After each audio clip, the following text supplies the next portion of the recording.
If you ever wonder what to do with the paneer water, the whey water that we call, so I have made this paneer with half liter of milk, and so though I had the whey water, I do not throw it away. It's very healthy, and it has the dairy and very little protein because most of the protein are been taken out into this paneer.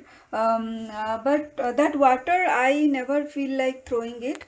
Mostly people what they do is like they kind of give you have to dilute a lot, like 1:20 ratio or something, and give it to the plants, or you can use it for other purpose, like adding it to your milkshake, or your any kind of shake that you make, or you can even grind, you can even make dough of this water. But I choose to make rice out of the water. So this is my paneer water. It is little yellow because I had added turmeric while making the paneer, yellow turmeric and some kasuri methi leaves. So that's why the color is like this. So this whey water, so I have this 1 cup of overnight soaked parboiled rice. So it would need around 2 to 3 cups of water.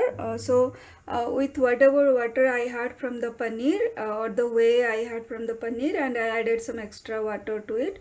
Once it boils, I will be adding my parboiled rice. I am using parboiled rice, that's why it will take little more water. But if you are having regular rice, so you adjust the water as per your rice. But it's as good as any regular rice. How you cook with 1:2 ratio or 1:1.5 ratio, depending on what kind of rice you are making. So yeah, reuse this water and enjoy. Don't throw away, it's so healthy. So don't throw away. I once the this water gets boiled, it was in freeze, so it was little cold. You can see the oil or ghee from the cream milk is floating there. And the paneer was well made, so there was no left chunks of paneer into this. It's just pure water. So once it is gets little boiled, I will be adding my rice to it. Now the paneer whey water is boiled, you can see. So now to this, now I will slowly add my soaked rice. This is a parboiled rice. In Odia we call it usuna chawla. So parboiled rice is actually the whole rice grain, the whole grain with the husk on it, that gets boiled first. Depending on, some people make a one boiled, some people make two boiled.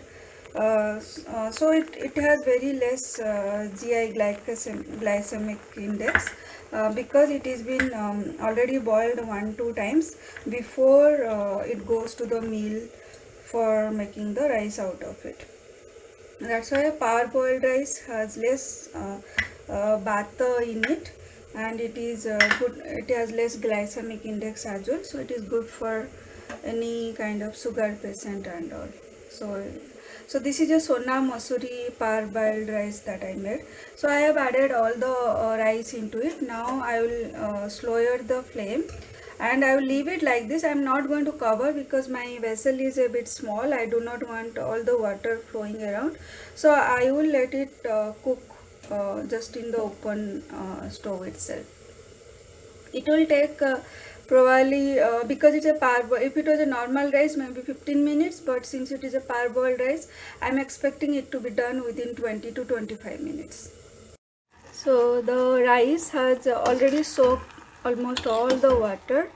There is very little water at the bottom. So what I will do is, like, at this point I will reduce the flame to the lowest and let it cook for another 5 minutes. As long as this water is all not soaked up, I'll be cooking. I don't want to time it. So yeah, I have reduced my flame to the lowest, and this is also my smaller burner. and let it be cooked in this slow flame. So I'm going to enjoy my parboiled rice cooked with paneer or whey water. You can see it's perfect. There is no problem. Only thing is you will get the flavor of the whey water.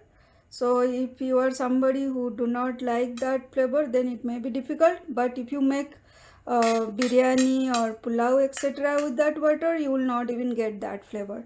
And here is my paneer do pyaja, that with the same paneer water that I made the rice, and the link to both of it I'll be giving above as well as in the description. So thank you so much for watching, and enjoy your meal. Thank you. Bye.